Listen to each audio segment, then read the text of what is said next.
today we're going to go over the second of our 4 phase guides for our buyer guides. The first being the research phase that we have done a separate video explanation of to go over all the details of that, and that is in a nutshell the preparation to getting to this phase, which is finding the one. The third phase is going to be offers and negotiation, which is pretty self-explanatory, and then the fourth stage is going to be under contract and due diligence to closing.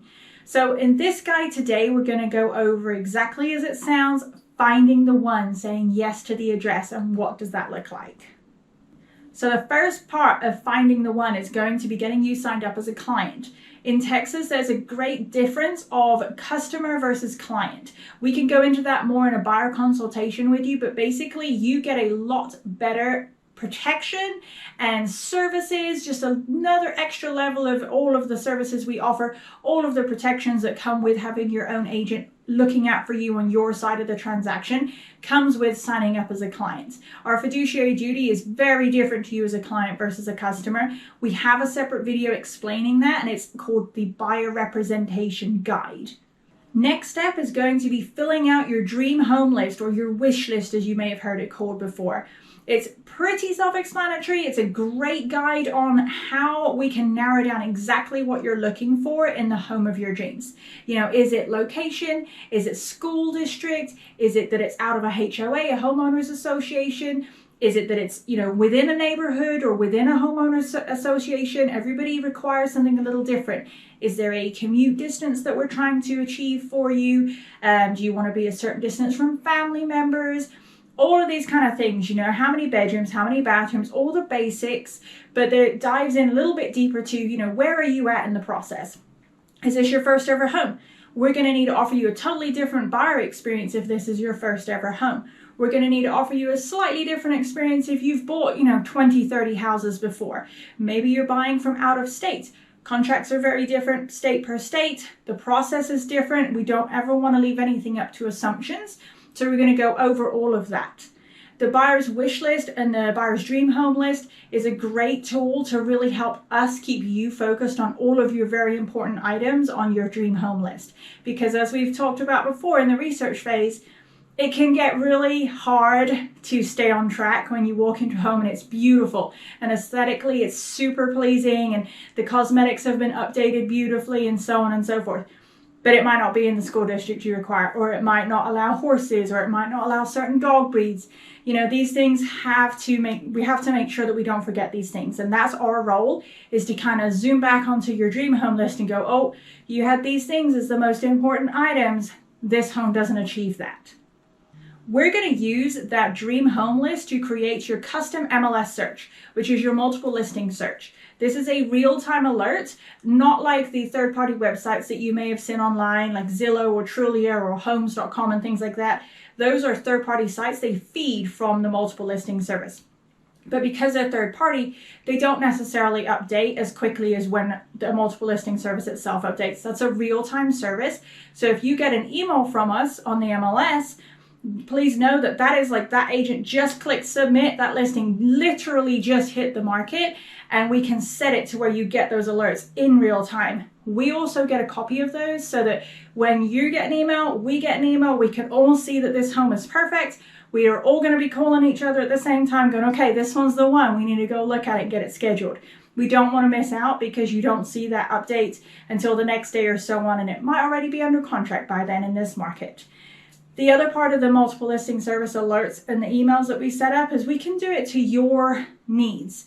Say you're 6 months out from buying a home. You're not quite ready. That's okay. We can set these up to be once a day, once a week, once a month, once every other month, just so you can get an idea of what's available, what the price ranges are, what's the price per square foot, how long are these homes taking to go off the market, how long are you going to have when it becomes your time and you're ready to get the email, talk about it, go and look at the home, get it under contract, and so on.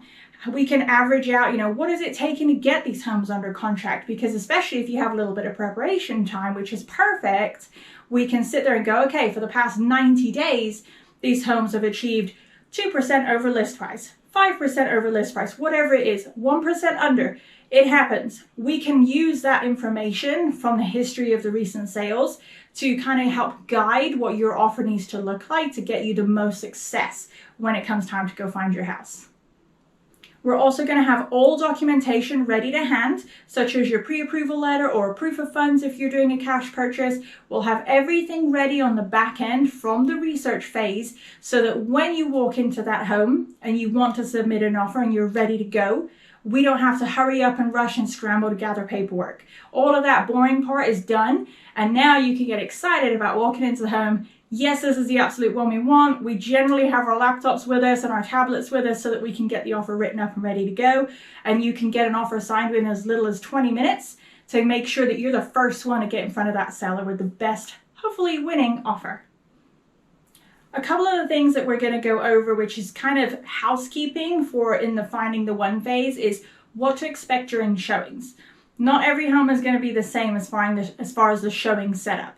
Sometimes you're going to be there with other buyers, other agents. It might have to be an open house. Sometimes sellers say, you know what, we work from home, we're going to be here during the showing. Or they might even limit it to say, look, we're not doing showings during the week because life is chaotic. We have kids, pets, whatever it might be. You can only see it on Saturday between these hours. You're not going to be the only one that looks at that property more than likely. So we like to make sure we go over all of these expectations with you to understand, like, we don't want to be walking through the house going, oh my gosh, we love it, we love it, we love it. Because if the seller's home, they're going to go, oh, this one's on the hook. They love my house. You know, we want to make sure we keep our game faces on. We want to make sure if there's cameras in the home, we're not saying anything derogatory or even overly positive about the home while we're in it. We want to save all of that conversations for when we're away from the house, away from Ring doorbells and so on, to make sure that you're negotiating and your negotiating ideas are all kept secret, because you don't want to lay all your cards out on the table up front. We're going to go over items such as, you know, if you need to bring children to showings, that's totally fine. We get that they're absolutely a part of the process and want to choose their room and make sure they love the home as well, because they're probably going to be living there with you. And we're just going to go over some responsibilities of that. You know, make sure the kiddos understand, like, hey, there's other kiddos that live here. We're not going to play with their toys. We're not going to move their stuff and so on.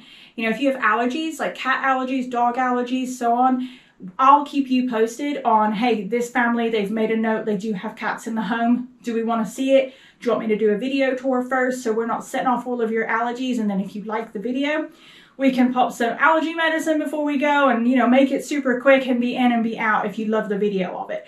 You know, we like to make sure we've got all of these expectations done up front so there's no surprises. A big part of finding the one is to make sure all of your team that is going to be behind the scenes helping you make sure this home is the right fit for you. We have to make sure that team is in place, because we want to make sure when we write you that winning offer, we're not scrambling to find an inspector or a foundation company or a lender, mortgage provider, because that stuff can eat up precious time in the contracts. And most of our clients that are winning offers in this crazy market right now, they're writing very strong offers with short inspection periods, short contingency periods, because that's attractive to the sellers. We'll go over that more in the offer negotiations guide, but just so that you're prepared for that, we don't want to be eating up precious days of your 4, 5, 6 day options, sometimes shorter, finding someone that's going to do a home inspection. We want to get that done and have that lined out so that when you walk in the home and we can tell that you love it, we can be texting our list of inspectors that you've decided is going to be part of your due diligence team. Hey, we're in a home right now. Pretty sure we're going to write an offer on it. What's your availability? If they all turn around to us and say, oh my goodness, we're booked up for 4 days, we obviously do not want to write a 3-day option period, an inspection period for 3 days, because that's just not going to cut it. All of your team is not available. So we'll write a 5-day option or a 6-day or whatever it might take according to their schedule. And we can let the agent that's representing the sellers know, hey, this is why we need these additional days. We've already done our homework and figured out one member of our team is not available just yet. We need that extra day or two or whatever it might be. It's going to help the seller and the seller's agent know that you are very prepared, you've done your homework, and you're ready to go when possible. In some cases, we also do a buyer letter to the seller. This is not always the case. It's not always fitting. It's not always the best scenario. You know, if it's an investor that's selling, they generally don't have an emotional attachment. But we have had some buyers that have moved here from out of state, and that's something they do in their state, and they've wanted to do that here. It's totally fine. We'll be able to go over some guidelines with you of what's allowed and what's not allowed in those letters, because it can be quite a fine line and we don't want you getting in trouble for that, or any of the agents that are involved getting in trouble for that. So we'll go over that. And it's just basically like a quick letter of, this is a bit about us. You know, this is why we love the home. This is what we would love to do when we hopefully get this to be our new forever home, or whatever it might be. And then maybe the seller can just pick and go, oh, you know what? This is a great connection for me. Whatever it might be. It doesn't always work. It's not always needed, but it's something we've had some people ask us about. So I wanted to touch on that with you today.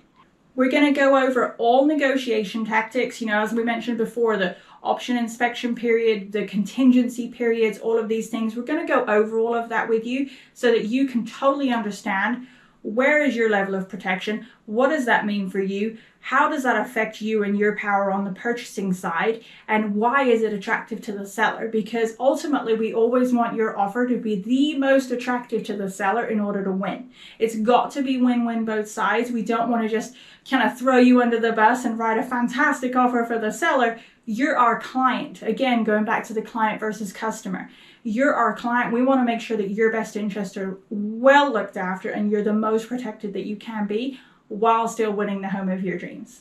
Some of our clients have also enjoyed to look over the 1-to-4 contract, the Texas residential contract. It's our purchase contract for the state of Texas.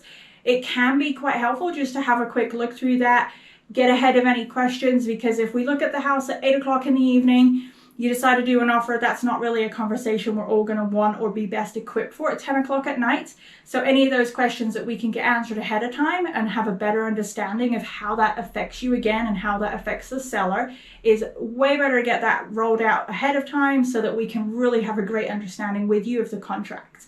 Again, we don't want any surprises. We don't want you to feel confused through the process. And the contract is a pretty lengthy contract. There's a lot of things in there, and it is a contract. It is legally binding. We don't want you putting your signature on it and then 4 or 5 days later going, wait a minute, what's this? I didn't read this part. Because once you've signed, we cannot very often get you out of that on the clause of, hey, they didn't read it before signing it. We want to make sure everybody has a great understanding of that before you put your signature on it. I hope that was helpful, guys. We're going to roll on to the third phase, which is the offer and negotiation phase.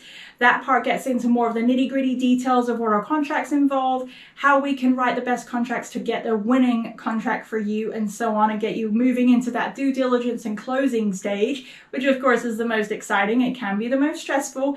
That's why we like to do these guides and consultations through the process, because as you've heard me say many times, we don't like surprises. We like this to be as straightforward and as boring as possible.